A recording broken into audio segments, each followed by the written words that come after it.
நாம் கடந்து வந்த அந்த நாட்களிலே நம்மை தாங்கின அதே கிருபை இன்றும் நம்மை தாங்கும். கிறிஸ்துவின் பிரியமானவர்களே, இந்த நாளுக்கென்று தேவன் நமக்கு வெளியிருக்கிற ஜீவ வார்த்தை வெளிப்படுத்தின சுவிசேஷம் 3வது அதிகாரம் 8வது வசனம். இதோ திறந்த வாசலை உனக்கு முன்பாக வைத்திருக்கிறேன், அதை ஒருவனும் பூட்ட மாட்டான். எனக்கு அருமையான சகோதர சகோதரிகளே, இன்றைய நாள் கர்த்தர் உங்களுக்காய் நீண்ட நாள் பூட்டப்பட்ட வாசல்களை திறக்கிற நாளாயும் நன்மைகளையும் ஆசீர்வாதங்களையும் பெற்றுக்கொள்கிற நாளாயும் ஆசிர்வதிக்கின்றார். இன்றைக்கும் அநேகருடைய வாழ்க்கையில் உங்களுக்காய் முன் குறிக்கப்பட்ட நன்மைகளை ஆசீர்வாதங்களை அடைய முடியாதபடிக்கு சத்ருவானவனின் கிரியைகளினாலும் மனிதனின் சதிகளினாலும் தடை செய்யப்பட்டும் அடைக்கப்பட்டும் பூட்டப்பட்டும் செயல்பட்டும் வருகின்றான். இப்படிப்பட்ட தடைகளை உடைக்க வேண்டி, கடக்க வேண்டி, மேற்கொள்ள வேண்டி அநேக முயற்சிகளை எடுத்தும் இயலாமல் நீண்ட நாள் ஜெபித்தும் ஜெபத்திற்கு பதில் தாமதமாகவும் காணப்படுவதனால் சூழ்நிலைகளை கண்டு திடனற்று போய் நம்பிக்கையற்ற நிலையில் இருப்பீர்களானால் இன்றைக்கு உங்களுக்கான நற்செய்தி, நீங்கள் எதிர்பார்த்திருக்கிற முடிவை, பதிலை இன்றைக்கு பெற்றுக்கொள்ளும்படிக்கு உங்களுக்காய் இதுவரையில் பூட்டப்பட்டிருந்த வாசல்களை திறக்கப்படுகின்றது. தடைகள் விலக்கியும் நன்மைகள் உங்களை தேடி கடந்து வரும்படியும் அதன் வாசல்களால் உட்பிரவேசிக்கும்படியும் செய்து உங்களை ஆசிர்வதிக்கின்றார். இன்றைக்கும் நாம் வேதத்திலிருந்து கர்த்தர் தம் ஜனங்களுக்காய் திறந்து கொடுத்த ஆசீர்வாத பாதையினை குறித்து தியானிப்போம். யாத்ராகமத்தின் புஸ்தகம் 14வது அதிகாரத்தை நாம் வாசிக்கையில் அங்கே மோசே இஸ்ரவேல் ஜனங்களை அடிமையின் வீடாகிய எகிப்திலிருந்து அழைத்து கொண்டு வருகிற காரியங்களை பார்க்கின்றோம். கேள்விப்பட்ட பார்வோனும் அவன் சேனைகளும் 600 பிரதான ரதங்களும் சகல இராணுவங்களும் அதிபதிகள் வீரர்கள் என்று அனைவரையும் கூட்டிக் கொண்டு இஸ்ரவேலர்கள் வனாந்திரத்தின் வழியாய் பிரயாணப்படுகிறார்கள் என்று கேள்விப்பட்டு பின்தொடர்கிறான். வனாந்திரத்தில் தப்பிச் செல்ல வழி இல்லாதபடியினாலும் முன்னேறி செல்ல நினைத்தாலும் அவர்களுக்கு முன்பாக சிவந்த சமுத்திரம் வழியை அடைத்தும் தடை செய்யப்பட்டும் உள்ளதால் நிச்சயமாக நம்மிடமிருந்து எங்கும் தப்பி செல்ல முடியாது என்று எண்ணியவனாய் பார்வோன் வேகமாக முன்னேறி இஸ்ரவேல் ஜனங்களை பிடிக்கும்படி அவர்களை தொடர்கிறான். இதை கண்ட இஸ்ரவேலர்கள் மிகவும் பயந்து போய் தப்பி பிழைக்க வழியேதும் இனி இல்லை. ஒரு பக்கம் பார்வோனின் பலத்த சேனை சீறி பாய்ந்து கொண்டு வருகிறது, மற்றொரு பக்கம் கடக்க கூடாதபடிக்கு தடையாக பெருத்த அலைகளின் இறைச்சலோடு சிவந்த சமுத்திரம். என்ன செய்வதென்று அறியாதவர்களாய் தேவனை நோக்கி முறையிடுகையில் கர்த்தர் அவர்களின் கண்ணீரையும் விண்ணப்பத்தையும் கேட்டு பலத்த கீழ்காற்றினால் சமுத்திரம் ஒதுங்கும்படி செய்து அதை வறண்டு போக பண்ணுகிறார். ஜலம் பிளந்து பிரியும்படியும் இஸ்ரவேலர்கள் அதில் நடந்து போகும்படியும் செய்து வெட்டாந்தரையாக்கி அவர்களின் வலது இடது புறங்களில் ஜலம் அவர்களுக்கு மதிலாக நிற்கும்படி அற்புதம் செய்து சமுத்திரத்தின் பாதையை திறந்து கொடுத்து வாக்கு பண்ணப்பட்ட கானானுக்குள் அழைத்து செல்கின்றார் என்பதை வாசித்தருகின்றோம்.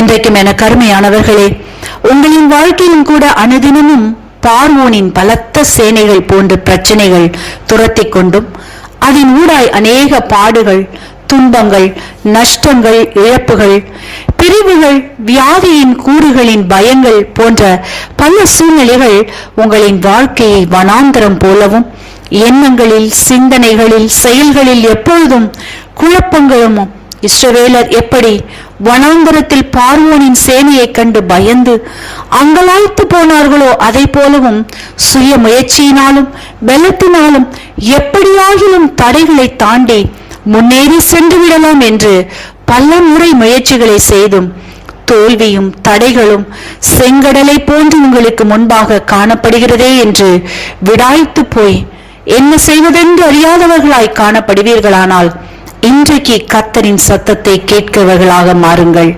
கர்த்தரின் சத்தம் காதேஸ் வனாந்தரத்தை அதிர பண்ணுகிறதாயிருக்கிறது.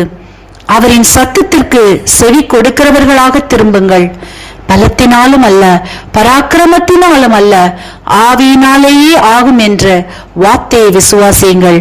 இஸ்ரவேல் ஜனங்கள் திரளான கூட்டமாய் இருந்தாலும் சிவந்த சமுத்திரத்திற்கு முன் செயலற்று போனார்கள். கர்த்தரை சார்ந்த பொழுதோ சமுத்திரம் திறக்கப்பட்டது. இன்றைக்கு நீங்களும் கூட சமுத்திரம் போன்ற சூழ்நிலைகளுக்கும் பிரச்சனைகளுக்கும் முன்பாக நின்று கொண்டிருக்கலாம். எப்படி கரை சேருவோம் என்று கலங்கி போய் இருக்கலாம். இன்றைக்கு கர்த்தர் உங்களுக்காய் உங்களின் சூழ்நிலைகளை வழிவிலகும்படி செய்கின்றார். வெட்டாந்தரையாக்கி நீங்கள் லகுவாய் நடந்து போகும்படி மாற்றுகின்றார். உங்களுக்கு கர்த்தர் திறந்த வாசலை வைத்திருக்கிறார் என்றும் அதை ஒருவனும் பூட்ட மாட்டான் என்றும் கர்த்தரின் வார்த்தையை இன்றைக்கு நீங்கள் விசுவாசிப்பீர்களானால் உங்களுக்காய் செங்கடலாய் அடைக்கப்பட்டிருந்த பாதைகள் இன்றைக்கு திறக்கப்படும். பார்வனை போன்று துரத்தி கொண்டு வந்த சூழ்நிலைகள் யாவும் கவிழ்த்து போடப்படும். வார்த்தையை விசுவாசியுங்கள், அற்புதங்களை காண்பீர்கள், ஆசிர்வதிக்கப்படுவீர்கள். இன்றைக்கும் இந்த வார்த்தைகளை கேட்டுக்கொண்டிருக்கிற உங்களில் யாரேனும் உங்களின் பாவங்களுக்காக கல்வாரி சிலுவையில் மரித்து உயிர்த்தெழுந்த இயேசுவை அறியாமலும் விசுவாசியாமலும் இருப்பீர்களானால் இன்றைக்கு உங்களை ஒப்புக்கொடுங்கள், விசுவாசியுங்கள். இயேசு உங்களின் சூழ்நிலைகளையும் மாற்றி விடுவித்து வாழ வைப்பார், ஆசீர்வதிப்பார். இந்த வார்த்தைகள் மூலமாக கர்த்தர் என்று உங்களை ஆசீர்வதிப்பாராக. ஆமேன். கர்த்தருடைய பரிசுத்த நாமத்திற்கு மகிமை உண்டாவதாக. இந்த அருமையான தருணத்திலே கிறிஸ்துவின் நாமத்தினாலே உங்களை சந்திப்பதில் மிகுந்த மகிழ்ச்சி. நாலு ஒரு காரியத்தை குறித்து தியானிக்க போறோம். சங்கீதம் 61 2வது வசனம் வாசிக்கலாமா? என் இருதயம் தொய்யும் போது பூமியின் கடையாந்திரத்தில் இருந்து உம்மை நோக்கி கூப்பிடுவேன். எனக்கு எட்டாத உயரமான கண்மலையில் என்னை கொண்டு போய்விடும். ஆமென். அல்லேலூயா. கர்த்தருடைய பிள்ளைகளே, இது தாவீதின் சங்கீதம். கூப்பிடுதலை குறித்த ஒரு சங்கீதம் இது. அவர் எப்படிப்பட்ட பாடுகள் நிறைந்த மனுஷன்ல, ஆனா இந்த பாடுகள் நடுவில் அவர் ஒரு முறை கூட மனுஷனை தேடி போல, ஒரு முறை கூட ஒரு ராஜாவை தேடி போல, ஒரு முறை கூட தன் தாயோ தகப்பனையோ தேடி போல, எந்த நிலைமையிலும் கர்த்தரையே சார்ந்திருந்தார். தேவ பிள்ளைகளை, அவர் சொல்லும் போது பாருங்க, என் இருதயம் தொய்யும் பொழுது அப்படின்னா என்னங்க? வியாகுலம், வேதனை, கண்ணீர், விசனம், என்ன பண்றதுன்னு தெரியல, தப்பித்து கொள்ள வழி இல்லை. இப்படி இருக்கும் பொழுது நான் என்ன செய்வேன்? பூமியின் கடையாந்திரத்திலிருந்து எங்கோ ஒரு இடத்துல இருக்கிறேன், எனக்கே தெரியல நான் எங்க இருக்கிறேன். யோனாவை மீனின் வயிற்றுல போட்டாங்க, ஆனா அவர் கர்த்தருடைய வார்த்தையை மீறி போயிட்டாரு. ஆனாலும் கூட மீன் வயிற்றுல இருந்து யாரதான் நோக்கி கூப்பிட்டாரு? கர்த்தரையே நோக்கி கூப்பிடுறாரு. ஒருவேளை வழி தப்பி போயிருக்கலாம், வழி மாறி போயிருக்கலாம், ஆனா திரும்ப கர்த்தர் உங்களை அழைக்கிறார். அதே வழிக்கு வந்துருங்க, அதே தரிசனத்துக்குள்ள வந்துருங்க, அதே கர்த்தருடைய காரியத்துக்குள்ள வந்துருங்க. நமக்கு உலகத்துல பார்க்கும் போது இதெல்லாம் பெரிய போராட்டமா, பெரிய ஒரு மாதிரியான பிரஷரா நமக்கு தெரியலாம். ஆனா கர்த்தர் சொல்லுகிறார், நீங்க பூமியின் கடையாந்திரத்திலிருந்து கூப்பிடுவது கர்த்தர் கேட்டுக்கொண்டிருக்கிறார். உங்க புலம்பல, உங்க அழுகைய, உங்க தனிமைய, உங்க தவிப்ப கர்த்தர் பார்த்து கொண்டிருக்கிறார். ஆமென். அல்லேலூயா. கர்த்தருடைய பிள்ளைகளே, கர்த்தர் திரும்ப உங்க ஸ்தானத்துக்கு கர்த்தர் உங்களை அழைக்கிறார். என்ன ஆனாலும் பரவாயில்ல. யோனாவை திரும்ப அதே ஸ்தானத்துக்கு தான் கர்த்தர் கொண்டு போனார். சொல்றது கேட்கலதான், ஆனாலும் கூட கர்த்தர் அதே நினைவை பட்டதுக்கு திரும்ப அவனை கொண்டுதான் தீர்க்க தரிசனத்தை சொன்னார். அப்ப உங்களை கொண்டு செய்ய வேண்டிய திட்டத்தை உங்களை கொண்டுதானே செய்வார். நம்ம என்ன வேணா நினைக்கலாம், எங்க வேணா ஓடலாம், எப்படி வேணா வாழலாம், ஆனா கர்த்தர் உங்களுக்காக வைத்திருக்கிற திட்டம் தோற்று போகாது. ஆமென்.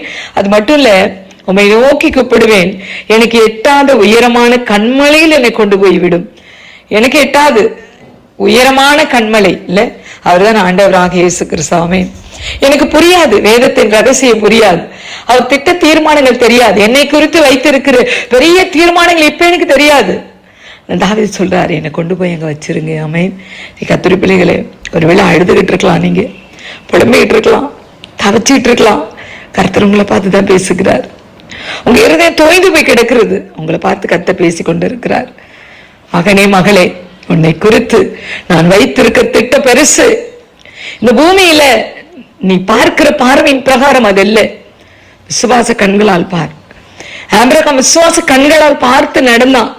அவன் கால் நடந்த தேசமெல்லாம் கர்த்தருக்கு சொந்தமாயிற்று. அப்படி நீங்க விசுவாச கண்களால் எவைகளை பார்க்கிறீர்களோ அவை உங்களுக்கு சொந்தமாகும். இன்னைக்கு வேணா சூழ்நிலை மாறி இருக்கலாம், ஆனா நிச்சயமாய் கர்த்தர் பதில் செய்வார். கேட்கிற பிள்ளைகளை கர்த்தர் ஆசீர்வதிக்க முடியாது. ஜெபிக்கலாமா? நல்ல தெய்வமே, இந்த நாள்ல இருதயத்துல விசனத்தோடும் பாரத்தோடும் ஆண்டவரே, தொய்ந்து போய் கிடக்கிறதான நினைவுகளோடு இருக்கிறதான பிள்ளைகள் உம்மை நோக்கி கூப்பிடுறாங்கப்பா. எட்டாத உயரமான கண்மலையில கொண்டு போய் விட்டுருங்க ஆண்டவரே. உங்க திட்டம் அவர்களுக்கு அங்கிருந்து பார்க்கும்போது தெரியும் அல்லவா? ஆவியானவரே, எங்களை தேற்றும், எங்களை ஆற்றும், உங்க சமூகத்துல எங்கள் நிலை நிறுத்தும். இதை கேட்க போகிற பிள்ளைகளை ஆசீர்வதியும். கிறிஸ்து நாமத்தில் பிதாவே, ஆமென். God bless you all.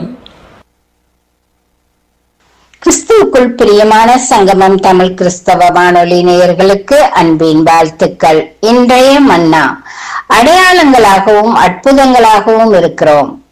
ஏசாயா 8:18. பிரியமானவர்களே, ஒரு கழுகின் குஞ்சு தான் ஒரு நாள் நிச்சயமாய் தன் தாயை போல பறந்து செல்லும் என்பதையும், அது மண்ணில் ஊர்ந்தோ தரையில் நடந்தோ செல்வதில்லை என்பதையும் அறிந்திருக்கிறது. நாம் நம்முடைய தேவனால் பிறப்பிக்கப்பட்டவர்கள். நம் ஆண்டவராகிய இயேசுவின் நாமம் அதிசயமானது என்பதாகும். அவருடைய பிள்ளைகளும் அவரை போலவே அதிசயமானவர்கள். ஆகையினாலேயே தேவ வசனம், இதோ நானும் கர்த்தர் எனக்கு கொடுத்த பிள்ளைகளும் இஸ்ரவேலில் அடையாளங்களாகவும் அற்புதங்களாகவும் இருக்கிறோம் என்று கூறுகிறது. எம் அற்புதமான இயேசு எம் வாழ்க்கையை அற்புதமாக்க வல்லமையுடையவர். இந்த அற்புதமான இயேசு உங்கள் வாழ்க்கைக்குள் பிரவேசித்து உங்கள் வாழ்க்கையை அனுதினமும் அற்புதமானதாக்க விரும்புகிறார். உங்கள் வாழ்க்கையில் அவர் அதிசயங்களை செய்ய விரும்புகிறார். அவர் கசப்பை இனிமையாக்குவார், தண்ணீரை திராட்சை ரசமாக மாற்றுவார், இருளை வெளிச்சமாக்குவார். அவர் ஒன்றுமில்லாததிலிருந்து அனைத்தையும் சிருஷ்டிப்பார். உங்கள் எண்ணங்கள், உங்கள் வார்த்தைகள், உங்கள் சுபாவம் அனைத்தும் அதிசயமாக மாறி சமாதானம், சந்தோஷம் ஊற்றாக பெருகெடுக்கும். கர்த்தராகிய இயேசுவோடு சம்பந்தப்பட்ட ஒவ்வொன்றும் அதிசயமானது. உங்களுடன் சம்பந்தப்பட்ட அனைத்தையும் கூட அவர் அதிசயமானவையாக மாற்றுவார். கர்த்தராகிய இயேசுவோடு சேர்ந்து வாழும் இவ்வாழ்க்கை எல்லாவற்றையும் காட்டிலும் மிகவும் அற்புதமானது, பரவசம் அளிப்பதும் ஆகும். எம் ஆண்டவராகிய இயேசு கிறிஸ்து வெகு சீக்கிரத்தில் மிகவும் அதிசயமான ஒன்றை செய்ய போகிறார். ஆகவே இன்று விசுவாசித்து தேவனிடத்திலே எங்களுடைய ஜெபங்களை ஒப்பு கொடுப்போம். தேவன் தாமே இந்த வார்த்தைகளை கொண்டு நிறைவாய் ஆசீர்வதிப்பாராக. ஆமென். God bless you. இன்றைய வேத வார்த்தை, இன்றைய நாளிலும் 4ஆம் தேதி திங்கட்கிழமை 2026ஆம் ஆண்டு மே மாதம் இந்த காலை வேளையிலும் கர்த்தருடைய வார்த்தை இந்த நாட்களிலே இப்படியாக இந்த நாட்களிலே வருகிறது. 2 தெசலோனிக்கேயின் புஸ்தகம் 3வது அதிகாரம் 3வது வசனத்தை வாசிக்க கேட்போமா இருந்தால், கர்த்தரோ உண்மை உள்ளவர், அவர் உங்களை ஸ்திரப்படுத்தி தீமையில் நின்றும் விலக்கி காத்து கொள்ளுவார் என்று இந்த வார்த்தை இந்த நாட்களில் நமக்கு சொல்லுகிறதை பார்க்கிறோம். அருமையான அன்பு பிள்ளைகளே, நம்முடைய தேவனாகிய கர்த்தர் அவர் உண்மை உள்ளவர் என்பதைத்தான் இந்த வார்த்தை இந்த நாட்களில் நமக்கு கற்றுத்தருகிறதை பார்க்கிறோம். அவர் உண்மை உள்ளவராய் இருக்கிறபடியினால் அவர் என்ன செய்வாராம், அவர் எங்களை ஸ்திரப்படுத்தி தீமையில் நின்று விலக்கி காத்து கொள்வாராம் என்று இந்த வார்த்தை இந்த நாட்களில் நமக்கு சொல்லுகிறதை பார்க்கிறோம். அருமை பிள்ளைகளே, இன்றைக்கு உலகத்திலே எங்கு பார்த்தாலும் தீமையான காரியங்கள், தீமையான செயல்பாடுகள், தீமையான சில சம்பவங்கள் இந்த நாட்களில் நடந்து கொண்டிருக்கிறதை பார்க்கிறோம். ஆனாலும் இப்படிப்பட்ட சூழ்நிலையிலே அவர் உண்மை உள்ளவராக இருக்கிறபடினால் அவரை நாங்கள் தேடுகிற வேளையிலே அவர் முதலாவது எங்களை ஸ்திரப்படுத்தி, இரண்டாவது தீமையிலே நின்று விலக்கி காத்து கொள்ளுகிற தேவனாய் இந்த நாட்களில் இருக்கிறதை பார்க்கிறோம். அருமையான அன்பு பிள்ளைகளே, ஏனென்றால் நம்முடைய தேவனாகிய கர்த்தர் அவர் தீமையை வெறுக்கிற தேவன். அவர் இந்த நாட்களிலே அதாவது பரிசுத்தம் உள்ள தேவனாய் இருக்கிறபடினால் அவர் தீமை செய்கிறவர்களையும் தீமையான காரியங்களையும் இந்த நாட்களிலே வெறுக்கிற தேவனாய் இந்த நாட்களிலே இருக்கிறார் என்பதைத்தான் இந்த வார்த்தை ஊடாக இன்றைக்கு நாங்கள் கற்றுக்கொள்ளக்கூடியதாக இருக்கிறது. இன்றைக்கு உலகத்திலே நாங்கள் பார்க்கிற காரியத்திலே தேசங்களை நீங்கள் கவனித்து பாருங்கள். தேசங்களிலே இன்றைக்கு தீமையான காரியங்கள் தான் இந்த நாட்களில் நடந்து கொண்டிருக்கிறது. எங்கு பார்த்தாலும் யுத்தங்கள், பிரச்சனைகள், ஏதாவது ஒரு காரியங்கள் இந்த நாட்களில் எல்லாம் அழிவுக்கும் தீமைக்கும் காரணமாக இந்த நாட்களில் இருக்கிறது. இனி இன்றைய காலகட்டத்திலே ஜனங்களுக்குள்ளே ஜனங்கள் தீமை செய்கிறவர்களா இந்த நாட்களில், ஜனங்களுக்குள்ளே ஜனங்கள் தங்களை அழித்துக் கொள்ளுகிறவர்களா இந்த நாட்களில் இருக்கிறதை அங்கே பார்க்கிறோம். அருமையான அன்பு பிள்ளைகளே, குடும்பங்களை எடுத்து பார்க்கிற வழியிலே, குடும்பங்களுக்குள்ளே பார்க்கிற வழியிலே, குடும்பங்களுக்குள்ளே கூட இந்த நாட்களில் இன்றைக்கு ஒரு சில குடும்பங்களுக்குள்ளே தீமைகள் பெருகி இந்த நாட்களே சகோதரனை சகோதரன் கொண்டு இந்த நாட்களே அவர்களுடைய அதாவது சொத்துக்களை அபகரிக்கிற காரியமாக இந்த நாட்களில் இருக்கிறதை அங்கே காணக்கூடியதாக இருக்கிறது. அருமையான அன்பு பிள்ளைகளே, அதைத்தான் இந்த இடத்திலே நாங்கள் பார்க்கிறோம். கர்த்தர் அங்கே உண்மை உள்ளவராய் இந்த நாட்களிலே இருக்கிறார். அவர் முதலாவது எங்களை என்ன செய்கிறாராம்? ஸ்திரப்படுத்தி தீமை என்று விலக்கி காத்துக் கொள்ளுகிறாராம் என்று பார்க்கிறோம். இன்றைய நாட்களிலே அவரை நாங்கள் தேடி அவரை சொந்த ரட்சராக இந்த நாட்களை ஏற்றுக்கொள்ளுகிற வேளையிலே அவர் நம்மை பலப்படுத்தி அங்கே இந்த நாட்களை என்ன செய்கிறாராம்? பொல்லாத தீமைகள் உபத்திரவங்கள் நெருக்கங்களில் இருந்து பாதுகாத்து இந்த நாட்களை வழிநடத்தி கொள்ளுகிறார் என்பதை அங்கே காணக்கூடியதாக இருக்கிறது. அருமையான கர்த்தருடைய பிள்ளைகளே, வேதம் சொல்லுகிறது, சிங்கக்குட்டிகள் தாட்சியடைந்து பட்டினியா இருக்குமாம், ஆண்டவரை தேடுகிறவர்களுக்கு ஒரு நன்மையும் குறைவுடையாதாம் என்று சொல்லி இந்த நாட்களில் சொல்லப்படுவதை பார்க்கிறோம். சங்கீதம் 34:10.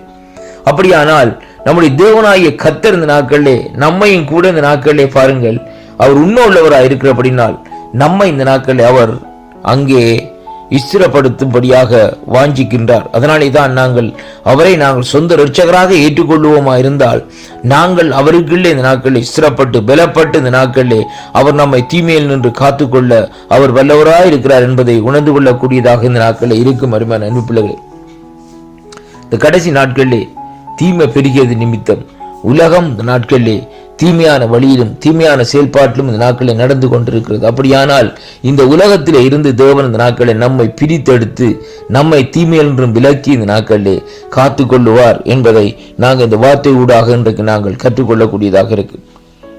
எனக்கு அருமையான அன்பு பிள்ளைகளே, இந்த வாக்கு தத்தங்கள் நம்முடைய வாழ்க்கையில் ஒரு திருப்பத்தையும் ஒரு மாற்றத்தையும் இந்த நாட்களில் கொண்டு வரும் என்று இந்த நாட்களிலே நாங்கள் விசுவாசிக்க வேண்டும். பாருங்கள், தேவன் உண்மை உள்ளவராக இருக்கிறபடினால் நாங்களும் அவருக்குள்ளே பலப்பட்டு உண்மை உள்ள வாழ்க்கை இந்த நாட்களிலே வாழ்வோமா இருந்தால் நம்முடைய தேவனுடைய வருகையிலே இந்த நாட்களிலே நாங்கள் இந்த நாட்களிலே அங்கே தேவன் நம்மை குறித்து சாட்சி சொல்லுகிறவர்களா இந்த நாட்களில் இருக்கிறதை பார்க்கக்கூடியதாக இருக்கும்.